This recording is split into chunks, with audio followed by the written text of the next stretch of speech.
Olin, how are you doing, my man? I'm very well, Omri. Good to see you. Good to see you as well. So B2B marketing has become kind of like this, I would say this dungeon that many marketers are not don't really know what to do with, because when the money was flooding into the market, right? And like we had the bubble that in 21, maybe a little bit of 22, and then basically, you as a marketer, you as a B2B marketer, you could have done everything. You could hire a PR agency, you hired a PPC agency, you outsourced, you did so many cool things, you had budgets to run creative video programs, etc., etc. And now when like money's more expensive, a lot of B2B marketers are like, well, look at this. We can do SEO. We don't have the budgets for PR. We barely have the budgets for PPC. Our CEO and CFO come to us and basically try to tell us, hey, be creative. That's your job. But even if I'm the most creative marketer out there, there's still, you still need budget because you're in a competition. You're competing with other startups who has the exact same product as you, right? So what do you do, Owen? What a marketer has to do? You get creative.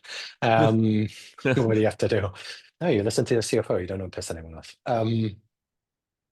The truth is, whenever you're spending a lot of money, there's a lot of wastage.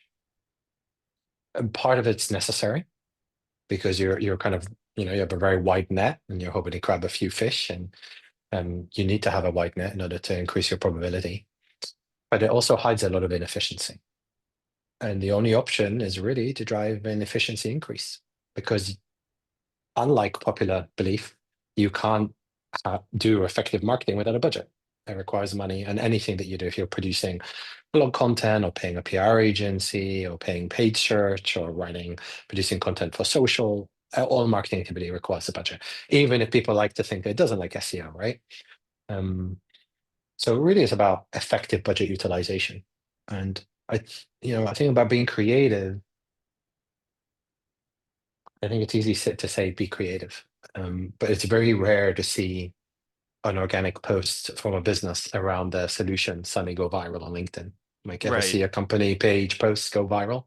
Very O- rare, if Only if ever. there's a campaign around it, like Walnut, we are prospects or something, or Gong, or etc. But all of that, even if you look at Walnut or Gong, it's unique. Like Gong, great example. Unique insights at scale. Very few businesses have that scale of data. And then they have a dedicated content writer full time, a dedicated data scientist, and then they are amplifying that and they're building the email newsletter. And before they'd have LinkedIn articles, and they'd push the LinkedIn article into the email newsletter. And then from the email newsletter back to LinkedIn, people would share it and that would grow, and they stopped doing that. And you're kind of, why they stopped doing that? Probably because it wasn't as effective as they grew and scaled.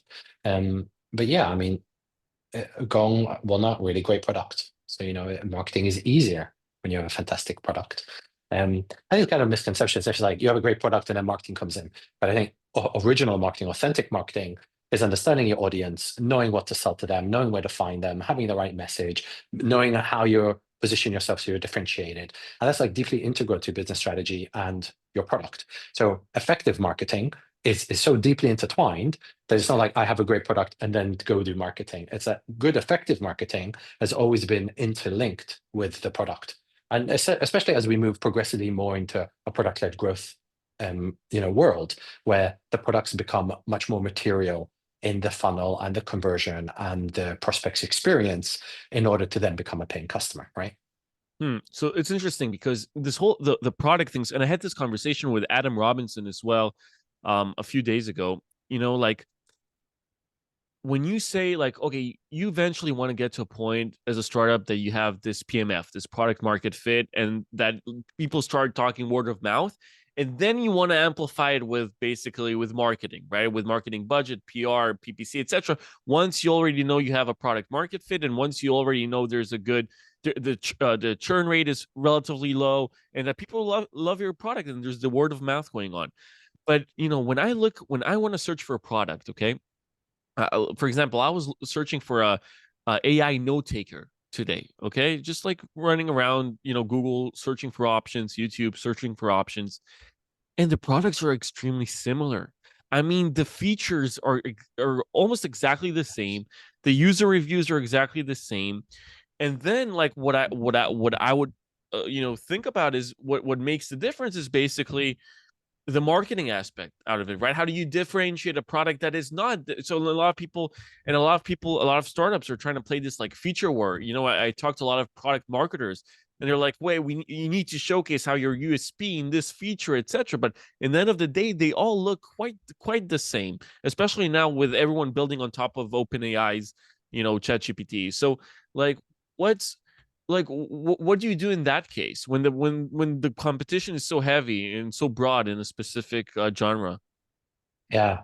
So, I love what Adam Robinson is doing with like promoting the concept of personal brand and then leading the way as founder-led marketing. And it's interesting watching him become essentially like documenting the process, and it's almost like becoming a Hollywood TV show of his journey and experience. And I think he's kind of setting a very high standard for what founders should be doing. And I agree with everything he said about product market fit and churn and only scaling and trying to drive growth once you've got an effective product that works. When you're thinking about this question that you're raising around commoditized spaces, especially everything that's AI, and I think the CEO of Baidu just said that he thinks there's going to be a massive cull and another Hmm. dot-com boom where 99% of AI business is going to go bust. And I probably don't disagree with him. I think the foundational AI is 100, 150 companies who are doing something innovative and have these crazy large budgets to build these huge data models will survive and pave the way. But all this middle layer will be submerged, will get said it that's like Apple goes and finds an app and puts it into ecosystem, and that whole category now disappears. And like Mm-hmm. Google Analytics, Google did Google Analytics, and lots of Google Analytics players, they went for Urchin, I think, or Urchin, I can't remember how to pronounce it. And then suddenly, like, know that 90% of the websites use Google Analytics. So probably very similar. And I think with this differentiation, I think it's an illusion that marketing is going to allow a business to materially win Hmm. with a commoditized feature set, because you're not buying the business because of their advertising or their brand message. You're really buying it for the problem it's solving you. What is the jobs to Mm-hmm. be done?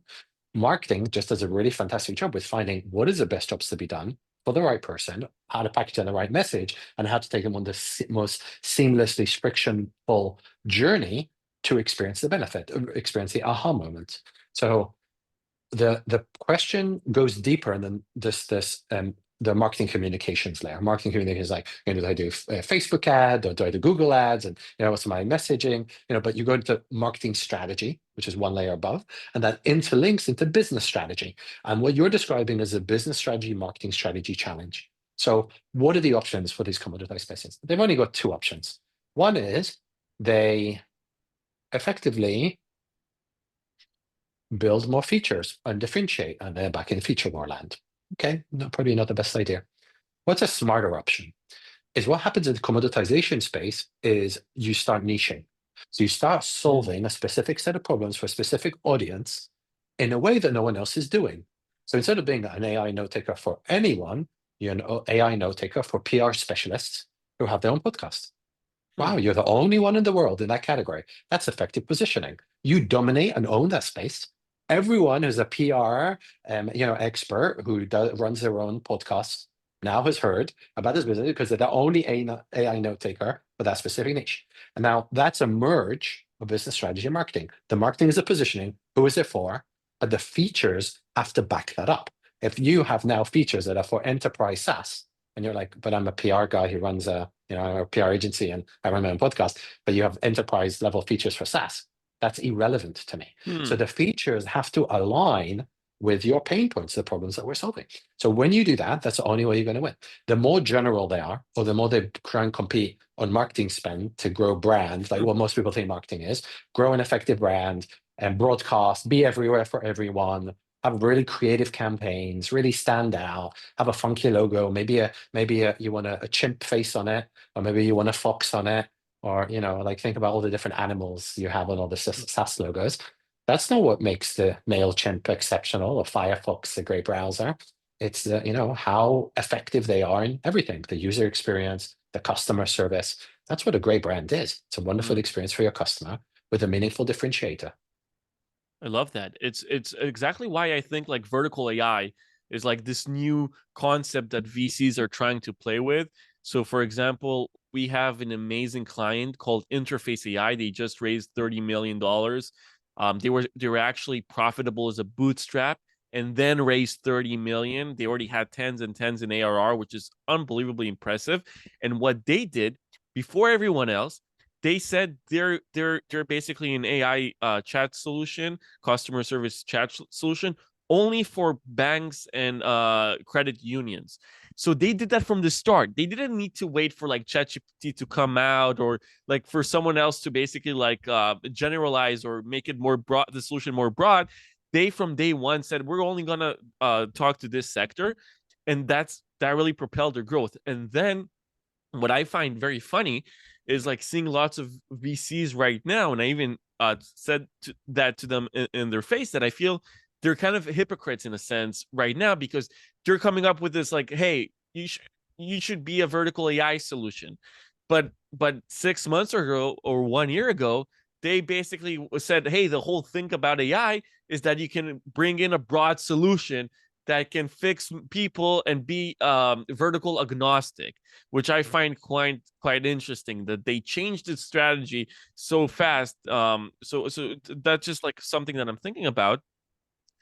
And when I think about I want to ask you something about like the next stage. So let's say you have a great vertical solution. It could be a vertical AI solution. It could be just a PR agency that is great in a specific vertical, a marketing agency that is great for a specific vertical, and then they want to take the next step. They want to scale, right? Outside of that vertical, right? Because they already have a good fan base, so to speak, a good client base in that vertical. What would you advise them to do to basically continue their scale without like sacrificing their experience in their own niche? Yeah, got it. I'm going to answer that question, but just a quick comment about what you were saying about the chatbot and the industry specialization. Chatbots is a busy space. Like Intercom, which was quite large already, it's like 1,200 employees.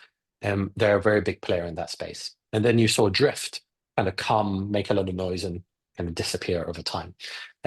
So, going with a broad solution, they would have probably been dead in the water. So they had to, from the get-go, specialize in an industry.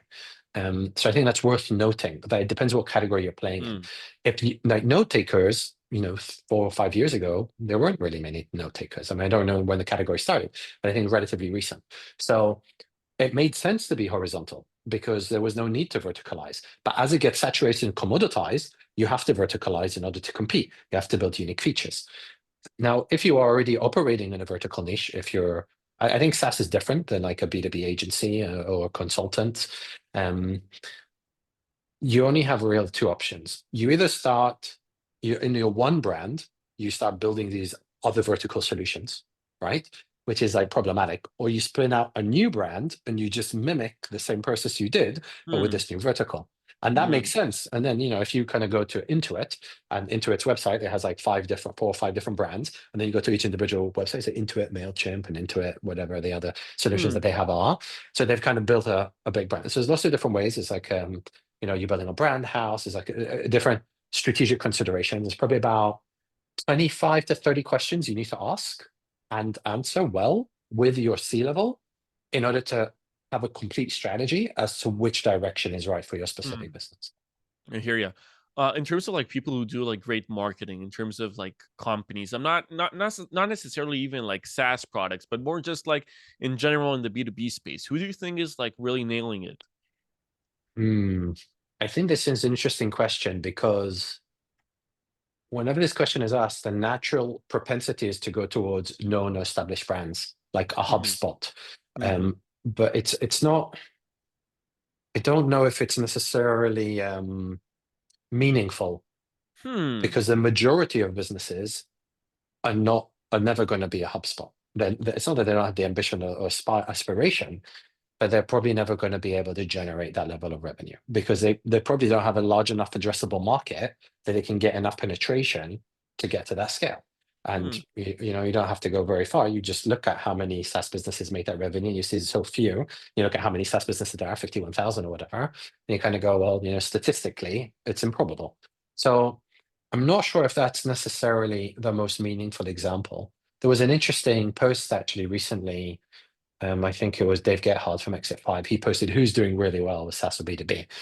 And I left a comment and I did an analysis and I looked at the employee count and the ones who were all mentioned in the comments by all the different marketers. And the two that I remember was Peplage's Winter, Winter. Oh, right. Yeah, Yeah. they sponsored our yeah, they worked with us. Yeah. Okay, great. Yeah. So Pep's, is so one of the marketers that I rate in terms of the content. He's like one of the only marketers I really look forward to reading, and I think he's a real expert in messaging. So it's always fascinating. And the second was an attribution software. There were two. One of them was Dreamdata that comes up, and ooh, the other one should really know their name. For some reason, the name escapes me. I really like the way you're thinking about things. You know why? Because you have a very and obviously it's probably a lot has to do with your experience and intellectual level, but it's you when you look at this stuff, you don't take the easy answer. Okay, I like how Salesforce is doing marketing. I like how Walnut or Gong, etc., is doing marketing. You're actually looking in and trying to figure out what is a meaningful tip that can apply to specific companies in different stages, different verticals, different, right? So like I feel like, and also I'm taking it a little bit. I'm taking it also to the start of the conversation where you basically said it's not like the marketing itself is not going to save you, right? It's not going to, you can't build everything on marketing. There has to be this kind of like um balance between your product and the marketing, and the marketing is integrated into the product.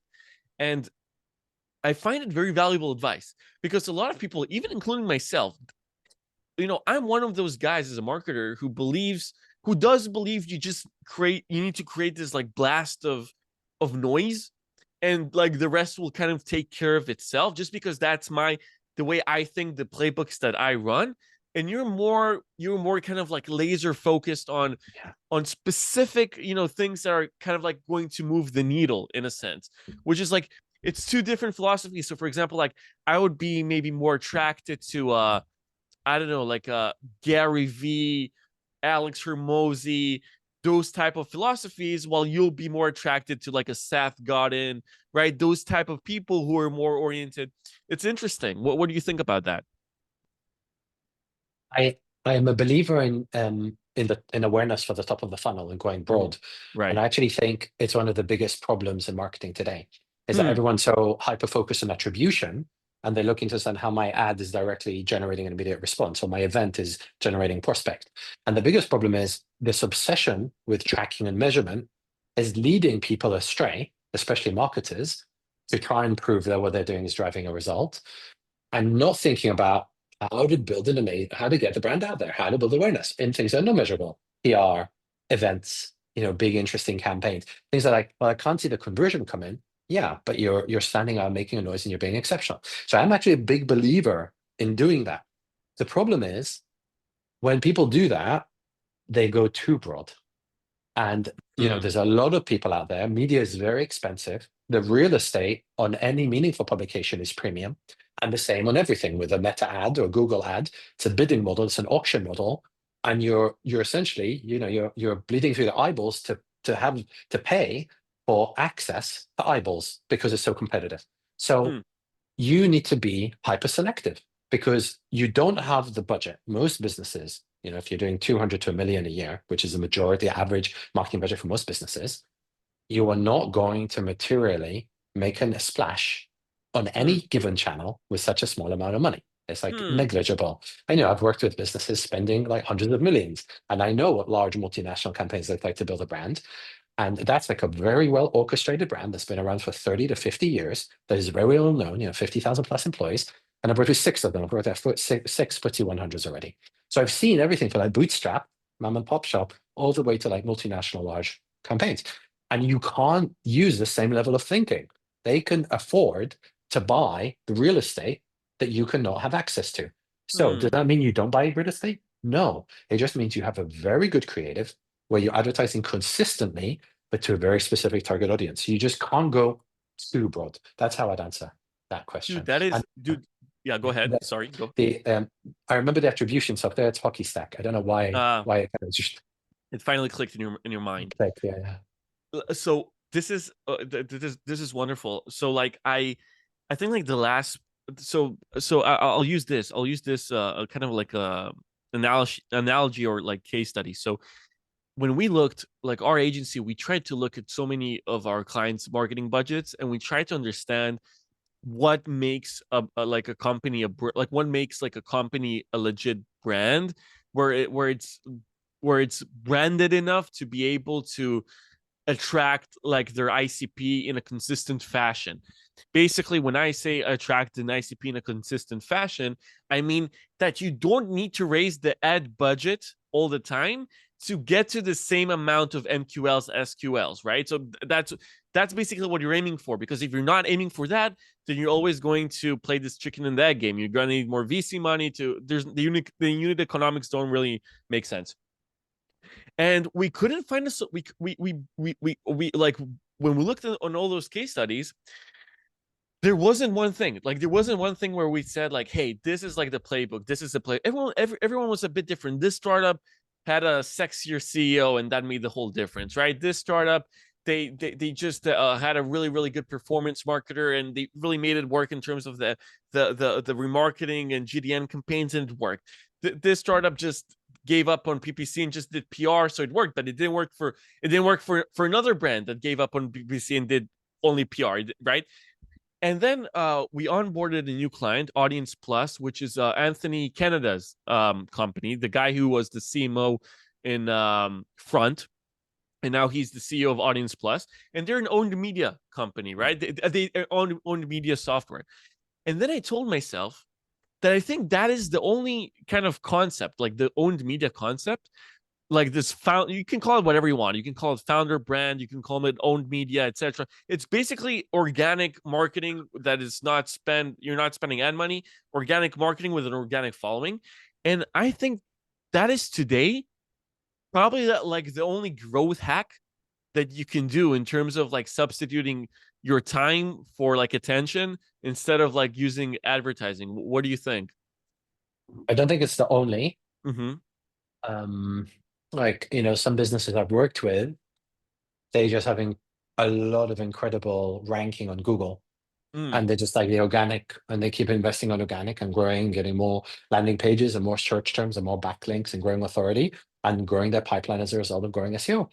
Because there's enough awareness in the category, enough search volume for them to be able to do that. A lot of businesses, especially if you're opening a new category or you're genuinely innovating, then you don't have that as an option. So I think that's like organic and relatively cost efficient.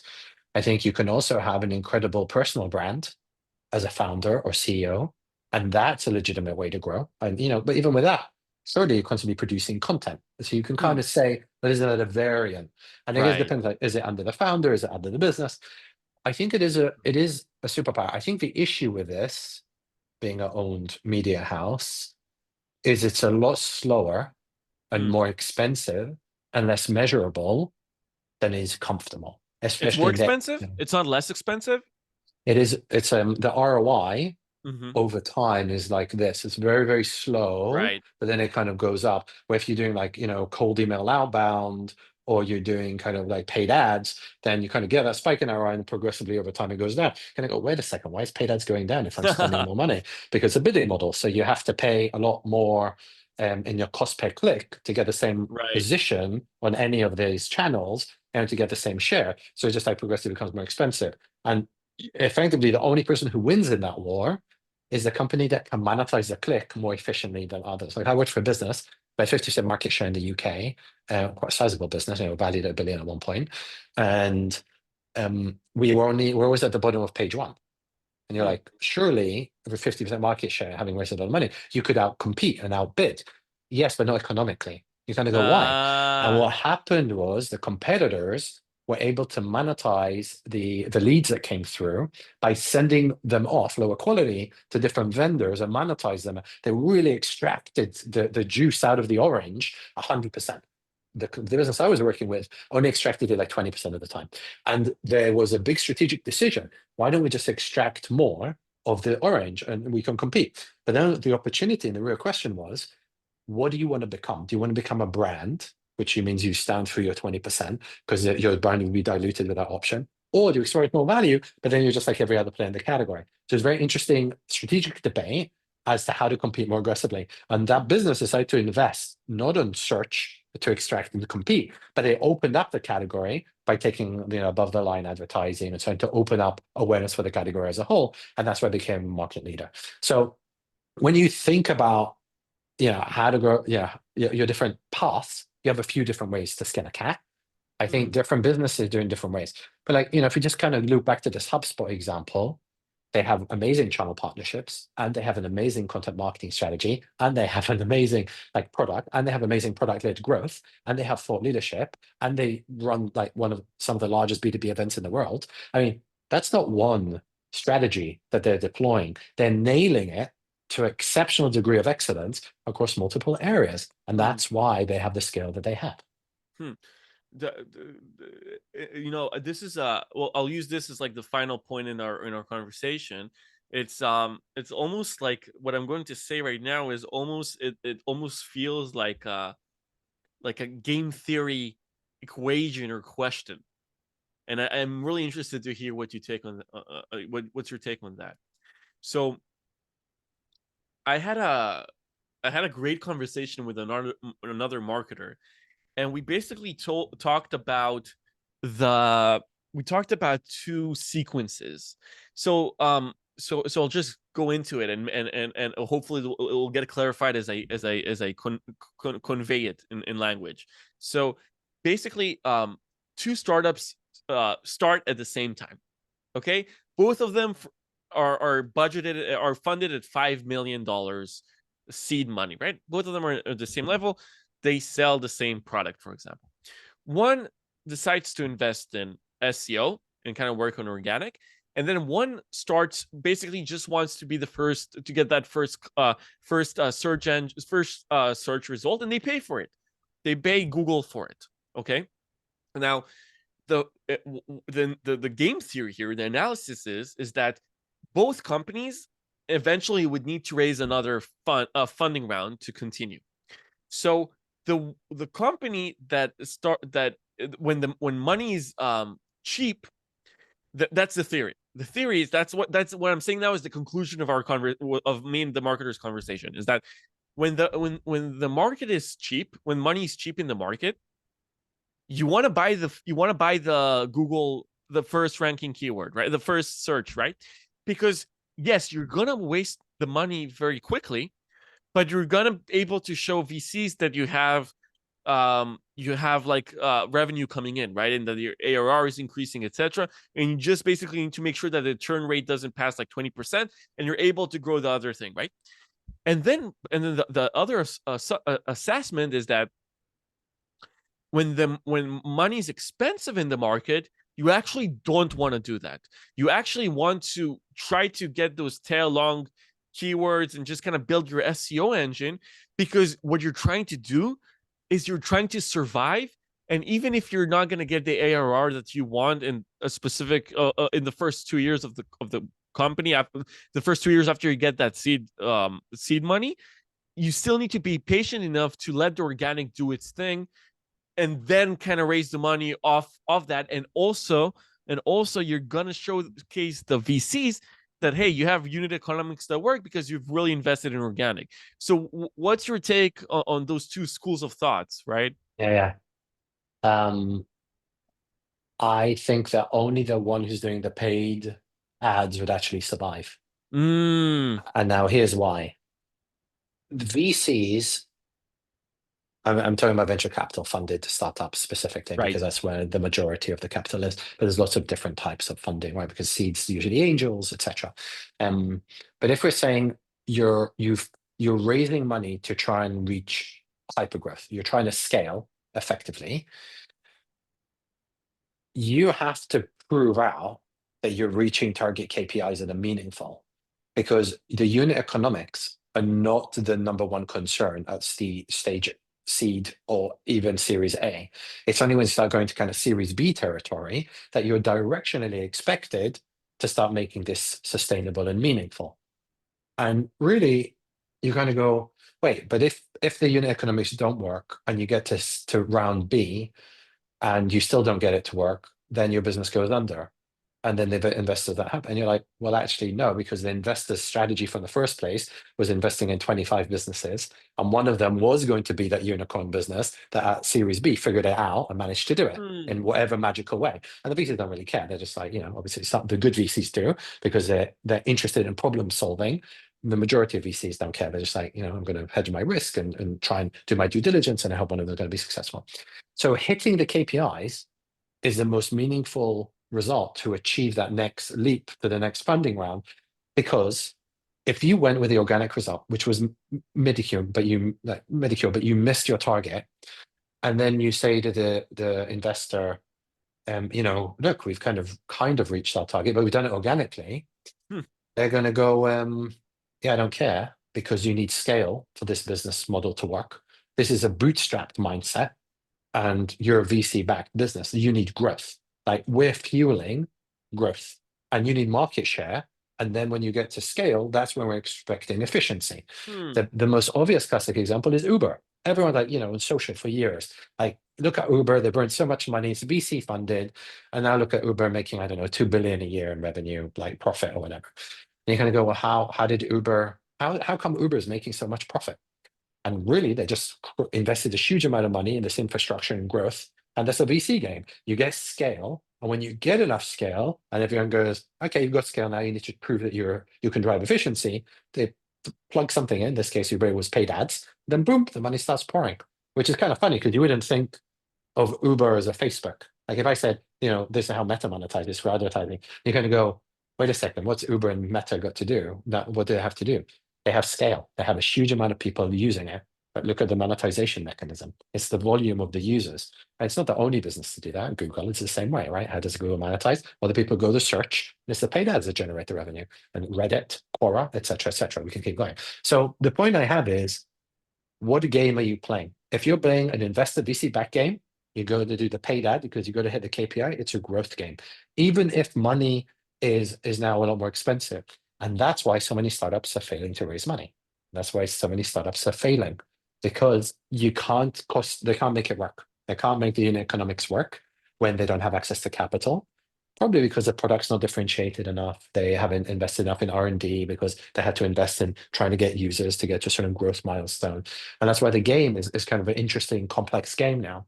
I mean, I've worked with lots of VC-backed businesses, and I think very few of them should have raised that level of money. Only Hmm. only ones that really had the opportunity to achieve enough scale to justify that level of dilution and that capital expenditure. I personally invested in businesses that have raised a lot of money, and they try to scale, and now they've really shrunk and they're very small. They're just ticking along, and the reason is the size of the opportunity of what they were trying to do was it was just not it wasn't the case. Like, their perception Hmm. of the opportunity and the reality were two different stories and narratives. Hmm. So yeah, bootstrapping is very sane. It's a very sensible. You can never not justify a bootstrapping mindset, but to accept the courage and audacity that a VC backed model takes, and being able to withstand that pressure, because it's kind of going into space. The G force is so strong that you have to kind of try and not lose your consciousness because of the intensity. I think, at one point I remember, we're hiring people so quickly, there wasn't enough room in the office to fit everyone. How do you run a business when you can't fit people into the building? And it's like, you don't think about these operational complexities, like finding good talent, making sure your culture doesn't go down the shitter, making sure that you've got the infrastructure to support the scale that you're driving. It's incredibly stressful. Everyone wants to become a multimillionaire, but they don't think about the price that you're paying to achieve that kind of growth. And that's if you're successful. What if you're not successful? It's even worse. So I think it's like it really takes a very special type of person to be able to withstand that journey. Very few businesses actually need that model. I think people, in actuality, my perspective, having worked with over 100 startups, a lot of people want to get rich very quick. Or unfortunately, a lot of people want to milk the investor money, which I don't believe is like, it's dodgy. It's like it shouldn't even be legal to do What, like this. as a salary or something? That's what, Yeah, like, yeah, they're just like, I'm getting paid and it's okay. And, they use it and they go and fly and have business meetings in exotic countries. And, I see a lot of wastage. I mean, not very few, like I'd say 1 in 5 startups I've worked with is like that, but that's still 20% of them are just in it for the ride. And they don't really have a material product. So, I mean, there's lots of different types of characters out there. I think investors need to be cautious. And I think startups founders who are serious, they need to be cautious as well with the right investors and the right strategy. so just like to summarize and to kind of like in a game theory kind of like statement, a startup founder that is backed every day that he's not spending ad money to basically get to his KPIs is a day wasted. Is that the fair? Obviously, I'm generalizing here. Like Yeah, but it's a crazy I can't. generalization. Yeah, I can't. I can't. I get where you're going. It's not. It's my professional responsibility to not get caught in generalizations because I'm all about the nuance and all about driving excellence and results for clients is about understanding that nuance. So the answer is yes, if you're getting customers through paid ads, and Right. it's a sustainable CAC, cost of customer acquisition to LTV ratio, lifetime value.